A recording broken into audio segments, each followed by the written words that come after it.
लोकसभा चुनाव 2024 जैसे जैसे नज़दीक आ रही है वैसे वैसे तमाम पार्टियां अपनी चुनावी रणनीति में जुड़ गई है। इसी कड़ी में आज गृह मंत्री अमित शाह बिहार के मुजफ्फरपुर आए और उन्होंने जनसभा को संबोधित करते हुए बिहार सरकार पे जमकर हमला किया है। इसके जवाब में जेडीयू के राष्ट्रीय अध्यक्ष ललन सिंह ने अमित शाह पर हमला करते हुए कहा है कि अमित शाह बार बार बिहार आते हैं तो आए, लेकिन इस तरह की नफरत भरी बातें नहीं करे, जनता को गुमराह करने का काम नहीं करे। पहले सुनिए कि अमित शाह को लेकर के जेडीयू के राष्ट्रीय अध्यक्ष ललन सिंह क्या कुछ कह रहे हैं। देश के माननीय गृह मंत्री श्री अमित शाह जी बिहार दौरे पर आए थे, मुजफ्फरपुर गए थे। हम लोग बराबर कहते हैं कि जितना मन करे, जितना बार मन करे उतना बार आइए। स्वागत है, यहाँ घूमिए फिरिए, लेकिन जो भाषण देते हैं, आज जो स्क्रिप्ट आपका लिखता है, तो स्क्रिप्ट को कहिए कि थोड़ा सही लिखे, और जब बोलते हैं तो जनता से कहते हैं कि बोलो, और कोई जनता बोलती ही नहीं है। तो जरा कुछ सही बात बोलिएगा और हृदय से बोलिएगा, सच्चाई के साथ बोलिएगा, तो लोग उसको सुनेगा। आप ऐसे ही आते हैं, भाषण देके चले जाते हैं, उससे क्या फायदा है? कुछ तथ्य बोलिए। आप भाषण दे रहे थे जाति आधारित गणना पर, आप कह रहे कि भारतीय जनता पार्टी की सरकार उसमें शामिल थी। भारतीय जनता पार्टी भी उस सरकार में शामिल थी जिसमें जाति आधारित गणना का फैसला हुआ, ठीक है, उसमें सरकार में शामिल थी। लेकिन आपको ये बताना चाहिए था ना कि बिहार विधानमंडल ने 2 बार प्रस्ताव पारित किया देश भर में जातीय जनगणना कराने का।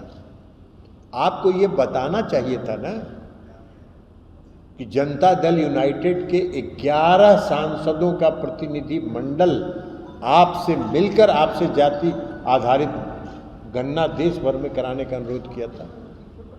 आपको ये बताना चाहिए था ना कि बिहार के मुख्यमंत्री माननीय नीतीश कुमार जी सभी दलों के प्रतिनिधि मंडल के साथ प्रधानमंत्री जी से मिले थे और मांग किया था उन्होंने, हमने उसको रिजेक्ट कर दिया।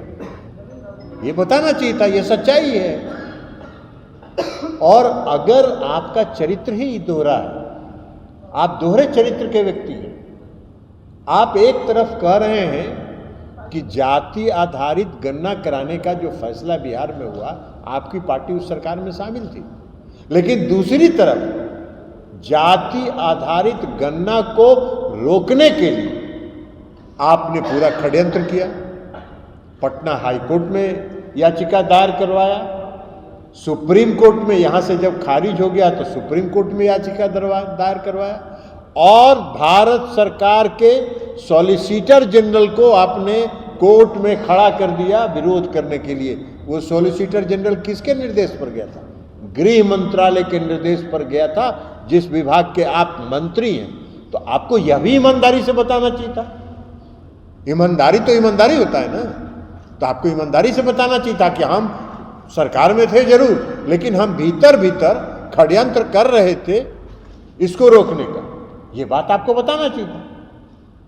तो आपका तो फितरत ही है, आपका चरित्र ही दोहरा है, आप दोहरे चरित्र के व्यक्ति हैं। आप कह रहे हैं कि आंकड़ा गलत है। अरे भाई, आंकड़ा अगर गलत है तो आपका आज ऐलान कर देते मुजफ्फरपुर में कि हम देश भर में जाति आधारित जनगणना कराएंगे और बिहार में जो गलत आंकड़ा है उसको हम गलत साबित करेंगे। तो गलत साबित करिए, करना धरना है नहीं। तो ये क्यों आते हैं बिहार इस तरह की फजूल बात करने के लिए? बिहार में आपने कहा कि अति पिछड़ों की संख्या घट गई। अरे, अति पिछड़ों की संख्या घट गई, अति पिछड़ों की संख्या 37% है। आपको गृह मंत्री जी कोई ज्ञान नहीं है बिहार में अति पिछड़े वर्ग के लोगों की संख्या के बारे में। बढ़ गया संख्या, पिछड़ों की संख्या बढ़ गई, और दोनों मिला के पिछड़े और अति पिछड़े मिला के 62% हो गए। 63%। तो ये ना आपको बताना चाहिए था। तो आप कुछ सच्चाई बोल नहीं रहे हैं, बोल रहे हैं बोलो बोलो बोलो, है कि नहीं, है कि नहीं। अरे ऐसे थोड़ी होता है, सच बात बोलिए।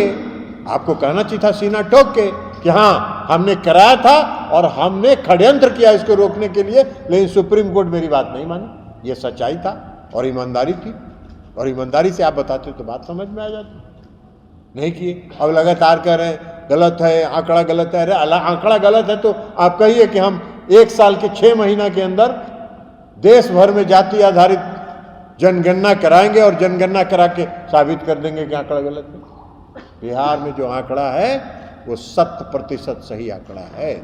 और माननीय मुख्यमंत्री जी ने जो जाति आधारित गणना कराई है उससे आप का चेहरा बेनकाब हो गया है, भारतीय जनता पार्टी का चेहरा बेनकाब हो गया है। इसलिए आप विधवा विलाप कर रहे हैं और आपके स्क्रिप्ट लिखने वाले लोग आपको गलत सलाह दे रहे हैं।